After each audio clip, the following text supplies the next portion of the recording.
Hey Danny, how you doing, man? Burn with me. Wow, it's a sudden sense of deja vu, as though we've done that twice before. We have. This is the third time, folks. What? Right? And I'm not even going to allow for any romp or sort of intro stuff, so let's just get right into it. This week, we are reviewing Doctor Who Season 3, Episode 8. It's not Episode 7, despite what Wikipedia will tell you, and it is called 42. It is indeed. And it was written by Chibnall himself. Love a bit of the Chibster. Yep, and it was directed by Graham Harper and was starring Lewis. Do you want to read these out? Because I will get them wrong and then I'll fucking destroy everything in sight. I'll read them out. We're starring David Tennant, Freema Agyeman, Michelle Collins, Joa Ando, William Ash, Anthony Flanagan, Matthew Chambers, Gary Powell, Vinette Robinson, Rebecca Oldfield, and Elise de Tweet. Yeah. You've read out way more than I was going to read out. I was going to read out about 3 names and be like, yeah, and there's others as well. I've just sort of read all the ones off the list. The thing is, Elise de Tweet plays someone called Sinister Woman, who I do not actually recognise from the episode. No. So maybe I just had my eyes closed while I was watching it. Sinister Woman? God knows. I'm going to Google it. Sinister Oh, Woman. no, I know. The blonde woman who works for Mr. Saxon. Oh, Sinister Woman. Very sinister. I felt sinister. I felt very sinistered when that was aired for the first time. Do you have an opening statement? I do. An interesting idea for this episode, one which I think it does deliver on in a strange way, but it's very sort of campy and odd. I think that while campiness and oddness is a great place for Who to sort of thrive, this episode doesn't quite hit it hard enough. It doesn't quite nail it, which is a bit frustrating. Yeah. I remember you and I talking about this and you saying you didn't like this episode very much, which is something that actually surprises me quite a lot. But then I watched it back myself and I thought, actually, yeah, it is a bit odd. Yeah, very much so. It's a nice concept with far too many characters, but we know that Chibnall does that in Doctor Who episodes anyway, and has unscientific Deus Ex Machinas to pull it off. And Lewis has already lauded me for saying how unscientific things are, despite it being a science fiction show. But there's got to be some amount of realism, you know what I mean? I guess so. Yeah. What is it specifically that you don't like about the science in this episode? Okay, so the first thing, I'll just say this now. They're right next to a sun. Yep. Right? And first of all, gravitational pull. Don't understand why that ship hasn't been fucking yanked in. I know they said that they've got shields or whatever, right? But the Doctor goes outside of the ship and isn't just immediately sucked into the fucking sun. And second thing, they can look at the sun without being blinded.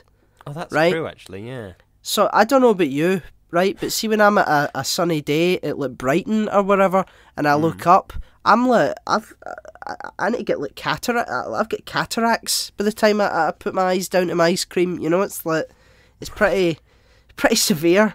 And the next thing, on a ship where it looks as if it's hotter than me in Speedos, right? Right. They can produce ice at will, and there's this guy who conveniently stands under this big ice machine, and he's got this mask on, and he just produces ice to freeze his head. So wouldn't it have melted? There's like a room like 2 minutes down the road that's at like 3,000 degrees.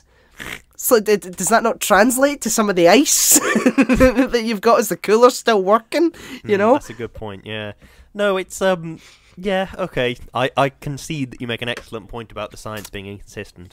That is an annoying thing in a lot of science fiction, is when it's not consistent, which is it's one of the reasons I struggle with different bits and bobs of fantasy. Yeah. I struggle to watch fantasy in which like the fire that a dragon produces, for example, is different in some way to the fire that a match produces. I know that's a very specific example, but I find it to be quite frustrating quite often. It's one of the reasons I enjoy different bits of fantasy where instead of spewing fire, a dragon might spew acid or some kind of other, like a chemical spill type thing. And I find that a bit more engaging just because it's a bit not more realistic, but it's more consistent with the internal logic of the world. Yeah, definitely. No, I agree. It really is just down to like nitpicky stuff that makes this episode so bad. Like nitpicky stuff would ordinarily not make me feel annoyed, but because there's so fucking much of it in this episode, it's it's hard to ignore. I'll say that. I do like the reference to Hitchhikers with the title 42. Yep. That's a nice touch. I like that. I actually struggled to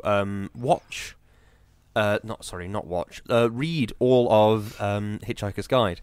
I do have a copy of the book. I did start reading it, and it was just sort of, I don't know, there was something about it. I just struggled to get through it a bit. I just found the writing a bit too, I don't know, it was a bit, like, fluffy at the edges or something. I don't know, it was just a bit weird. Yeah. No, I know what you mean. It can be a tough read at some point. But we will talk about Hitchhikers at some point. But it won't be today. No, it won't be today. Danny, what do we think about hot eyes? David Tennant and his hot eyes. Yeah, that's another thing. Why the fuck, right? If this celestial son is trying to kill all the crew members to stop them like mining whatever bullshit unobtainium they're trying to get from the sun, why is it putting like a mask on to sort of like control the people that it kills? Why wouldn't it just open its eyes and like burn everyone? You know? That's a good point, yeah. Why wouldn't it just have its eyes open and flood the inside of the space station with plasma, I suppose? Well, we know why. It's because they need to make an action figure with a which a I cool actually helmet. think I had that action figure when I was a kid. Yeah, I probably did as well. No, wait, no, I'm thinking of the action figure of David Tennant in the spacesuit when he's on the impossible planet. Yes, I think I had that one as well. That's another thing. This episode reminds me so much of that. Like, you've got the countless horror noises, the where it's like not even. Sometimes it's not even like warranted. There's one where like Martha and that guy are hugging, and like just this horrible swell of music. Just a bit. See, when I heard that when I was like really young, I thought they were like foreshadowing a bad thing with a guy that she was hugging.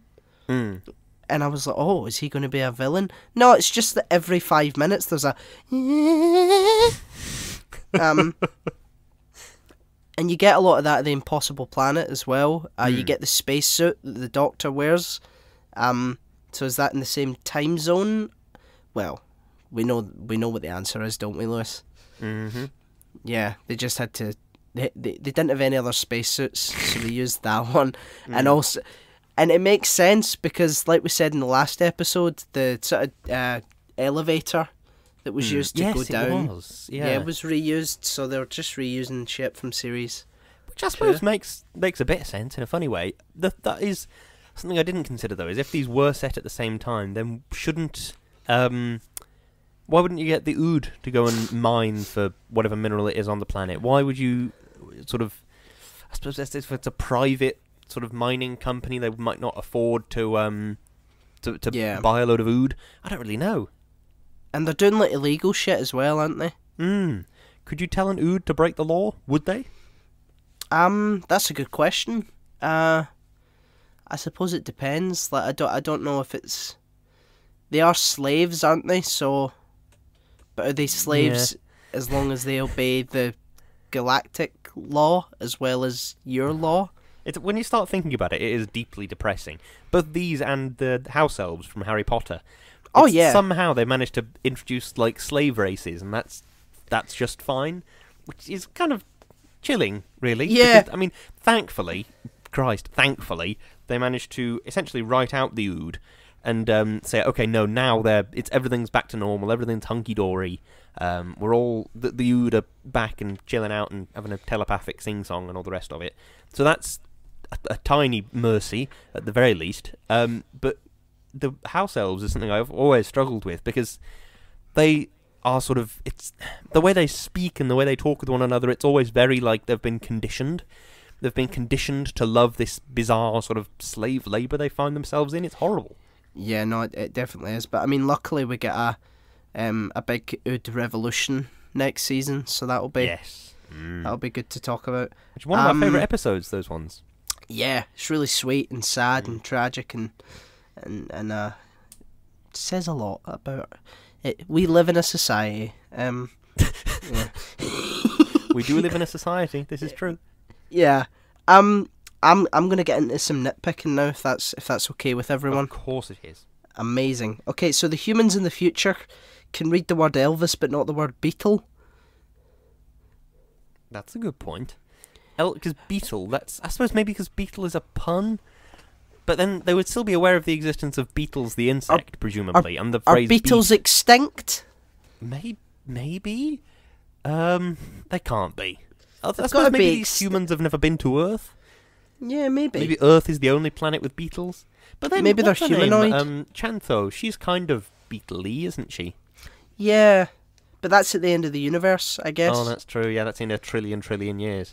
Yeah, but like the beetle, the insect, the beetle would have to be extinct for a very, very, very long time for someone to not even recognise the word. I mean, dinosaurs have been gone for fucking ages, and yet we know still about dinosaurs. You know, but then if we stopped teaching about dinosaurs, yeah, true. And then if all the fossilised remains of dinosaurs were removed from various museums around the world, would we eventually just forget what a dinosaur is? If they never showed Jurassic Park again? I mean, probably. Like, you know, if you just stop teaching it, people forget it, I guess. Apart from the people who have already been taught it. Let's see. The characters aren't very fleshed out. No, are they? I found myself so uncaring to their deaths. You know, there was... I don't even know their name. They had short hair, and just was burned like that. And I've got a picture of the cast. Were they old, young? Yeah, they were very young. Quite young. Riley, maybe. Right, don't even know. Could have been anyone. Adoa Ando, who plays Rosa Parks in Series 13. That could have been a really good character, because obviously when the Doctor singles someone out, is like, okay, you're reasonably intelligent, immediate death. Just immediate death. Like, you've got Osgood. That's a good point, yeah. Who Missy just unceremoniously killed. It's like the Doctor's daughter as well, Jenny. Well, she came back to life, I guess. But yeah, I really liked Osgood. I know she was a bit sort of I don't know if she was a massive fan of what's it. A massive fan favourite, but I really liked Osgood. I thought she was because she was sort of developing as a character between storylines, and there was some off-screen development and some on-screen personal development, and she was quite an engaging character. I really enjoyed her. No, definitely. I think the plot is really fast in this episode, which is normally a good thing, but like not one person questions the Doctor's authority at any point. Yeah. It's just this strange man who's appeared with his companion and is just suddenly in charge. Like, it'd be nice if there was a bit of friction between the Doctor and a cat as well. Yeah, I think one of the reasons it might be that it was sort of trying to be, what's the word I'm looking for? Fast. One of the reasons it might feel fast is because it's sort of filmed in a I don't know what the word is for this. Like, a minute on screen is a minute in real life. That's supposed to be like what it's meant to be. So I suppose maybe that's why it might feel weird, is because the actual episode is happening in 42 minutes, the events of the episode. Yeah. I don't know. No, I agree. What about you? Any spicy takes? Any? Not so much a spicy take, more just a confusing take. The sun is sentient. Which is something that, I mean, okay, that's the kind of thing that you have to suspend your disbelief for, and I get that, because it is, at the end of the day, it is Doctor Who. The sun is sentient, fine, whatever, we'll just go with it.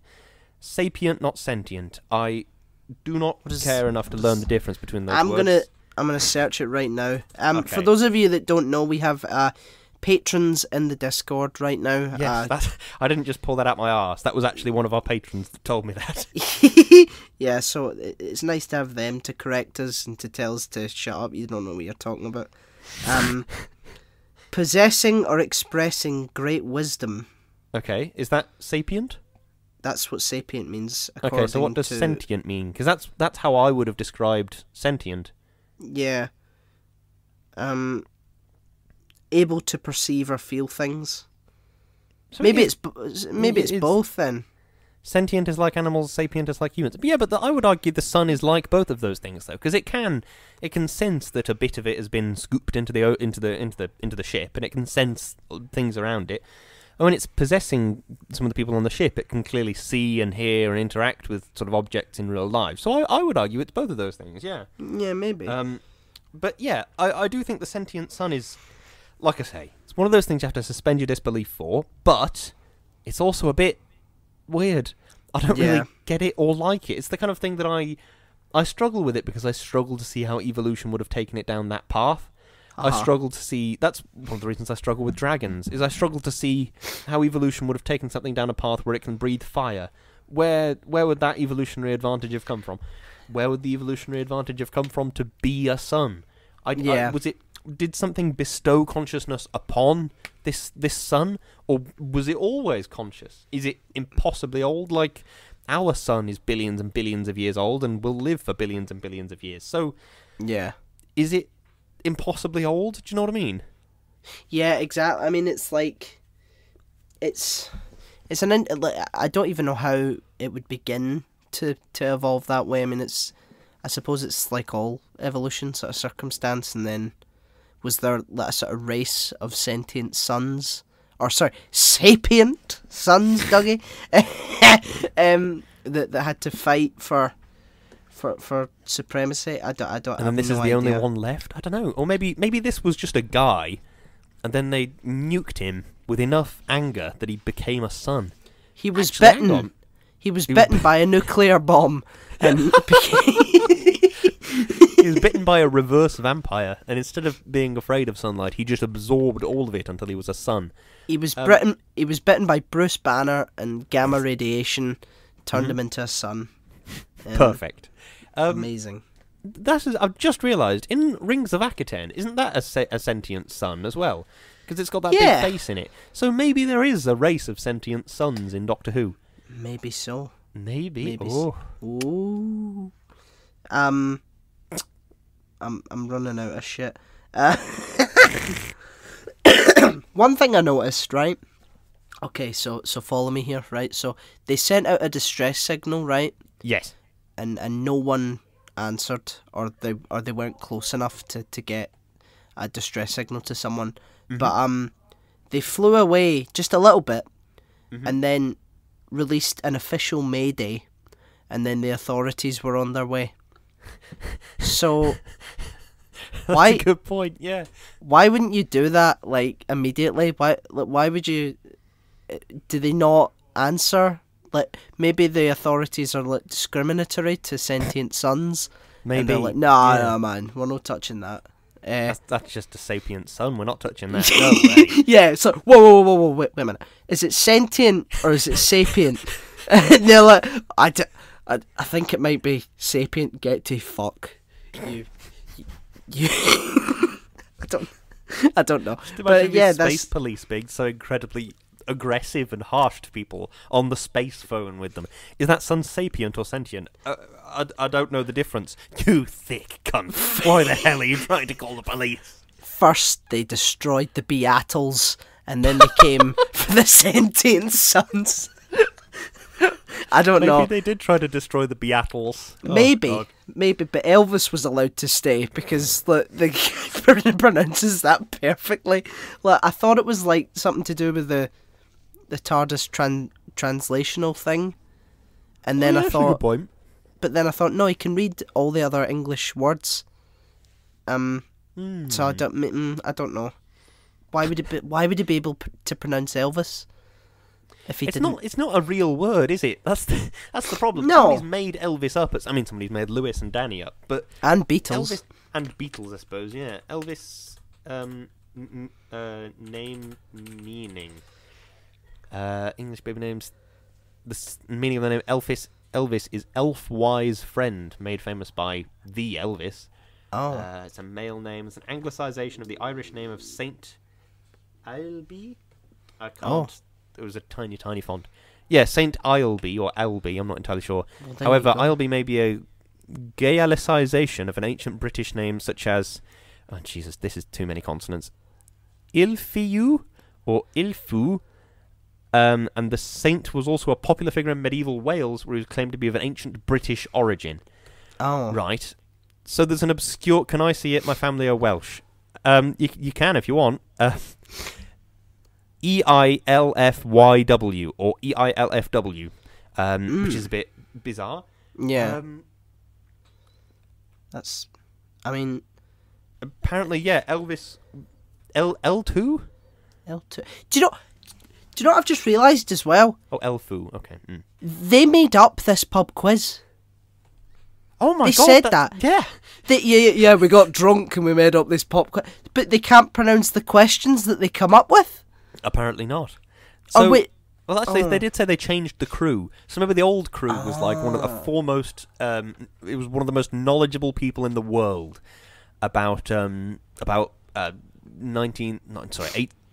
century pop music. Yeah. In the 24th century, and that's why he knew who Elvis was. But generally, it's not common knowledge. Yeah. I mean, maybe, right? A great interstellar war was fought on that must be it. On who was superior, Elvis or the Beatles, right? And Elvis won, right? And the Beatles, all of their supporters were just wiped out, and the name has been lost to memory. Like what else? Yeah, and they hated the band of the Beatles so much that they extinctified the insect to the Beatles. Yeah, the film Yesterday was scrubbed Yes. from the records, and even the insect beetle was just wiped from existence as well. I think we've cracked it. Yeah, we've cracked it. I like that we talk about what are the implications of, and then it's an incredibly specific piece of pop culture lore. Yeah, in a not fictional universe. What are the implications of a sun being alive? No. What are the implications of some random prick not being able to say the word Beatles? Like, oh god, this is the content that people come in to listen for. Darius has got a hot theory. It takes place in the Yesterday universe. Of course it does. So Himesh Patel got struck by lightning, or whatever happened in that film, and then he was bitten by a radioactive beetle. Yeah. And then he woke up the next day, and he was the only person that knew about it. And from then on, so I guess that means that Himesh Patel wrote the pub quiz questions. Yep, and Coca-Cola doesn't exist either for some reason. Yes. Clearly it's so they can make a hilarious joke about cocaine. That's the only reason. Exactly. I have one tidbit left. Go on. Another thing about the show being called 42, some of the sound effects in this episode were taken from the Hitchhiker's Guide to the Galaxy TV show from 1981. Oh. So that might be why there's so many sound effects in this episode, is because if we'd have watched that, we would have gone, oh, it's just like that scene in Hitchhiker's Guide to the Galaxy, where he hitchhikes around the galaxy. Yeah, I like that. That's kind of cool. I like the little bit of Harold Saxon at the end, although I'm not sure how valid it is. At this point, Harold Saxon isn't Prime Minister, so I don't know who the fuck he's hiring to sort of tap people's phones. Well, he's the Minister of Defence at this point, isn't he? Is he? Yeah, because it was yeah, because in the episode where Martha and Jack and the Doctor, they're in modern day 2008 or whatever, Britain, and they Google it and look him up, and it's like, oh well, he didn't exist, and then all of a sudden he did, and he was the Minister of Defence, and then he was the Prime Minister, and he was the Home Secretary, and he was all these things. So I presume the Master just sort of infiltrated the government and installed himself as the Secretary of Defence. Yeah. And thereby tapped people's phones. Maybe. I I mean, suppose. I do love how they write it. They write it as if like we vote for prime ministers rather than parties. Like it's like, oh yeah, I was going to vote for him. Oh no, we missed the election. Who's prime minister now? It's like, well, that's not really how it works, is it? If he's like already the Minister of Defence in a government, there would have been like a leadership election, and they would Yeah. have voted rather than I was going to vote for that guy. It's like, it's not America. Come on That's now, a good Russell. point. Yeah, because you don't. That's a really good point. Unless maybe Martha is a member of whatever political party Harold Saxon is. All the posters are red, aren't they? So Labour, I guess. Maybe Martha's a member of Labour, so she gets to vote on who the leader will be. Maybe. I mean, is that how that works? Maybe. If you're a member of a... Oh, Yeah, it is! Dougie says yeah. Oh, I well, suppose there you that go. makes sense. I stand corrected, folks. I stand corrected. I've been a bad boy, and I'm going to go and find a beetle to apologise to. Yep, you'll find Paul McCartney and apologise to him. Yeah, exactly. But I think I may be out of notes. I am also completely out of notes. You should have done modern studies at school. I did. I failed. We did who's citizenship. What? Who's worse, Boris Johnson or the Master? Wow, you're. That's a tough one. I mean, the probably the Master was out there killing Master. people, so I'd have to say him. Yeah, Unless and it he comes out that removed. Boris Johnson's secretly killing all of his cabinet members or something. Yeah, and he removed 1/10 of the population of the Earth. Oh yeah, that's As well. true. I know Bojo's a bit of a he's a massive dick, but I don't think he's quite It's not done quite that mass yet. murder terrible. No, not quite yet. We'll see. But anyway, yes, I am out of notes now. Yes, so so I am would I. be very willing to wrap up the show as we do. Yes. Do you have a closing statement? I do. Hot eyes are a bit stupid. I'm looking forward to the next episode, which I've forgotten. Well, there you go. I think it might be The Family of Blood. It is. It's Human Nature. Human Nature. Followed by what The Family of Blood, because it's a two-parter. yeah. What a great couple of episodes. Very good episodes, yeah. Yes. My closing statement is, you ain't in Broadchurch now, boy. So there Right. you go. I think Chibnall forgets that we're not in a small village crime drama.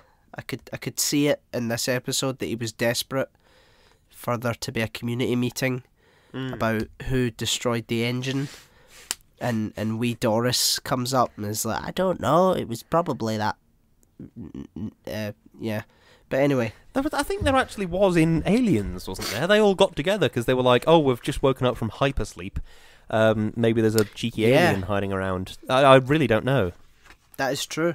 They had lunch together. Good old lunch with the cat. Good There was a old cat in lunch. that movie, wasn't there? Yeah, Hypersleep Jones. the cat. Jones. God, that's insane. The more I think about it, did they have a separate pod for the cat, like an incubator No. for a baby in a hospital, or did they just chuck him in with? Yeah, they just. with I think. somebody else. Yeah, the cat just slept with Ripley. I think. Oh, well, good for him. Um, Have you got a yeah. closing statement then? Yeah, that was it. You're not in Broadchurch now, boy. Oh right, okay. So we do some shilling then. Yeah. Okay. We all have Linktrees. Lewis's Linktree is linktr.ee/Lewis_Brindley. Mine's is /O'Hiram. And the podcast is /Shouting Into the Void. There you will find our socials, our Facebook, our Instagram, all our shit. Go have a look. Subscribe and like. Woo!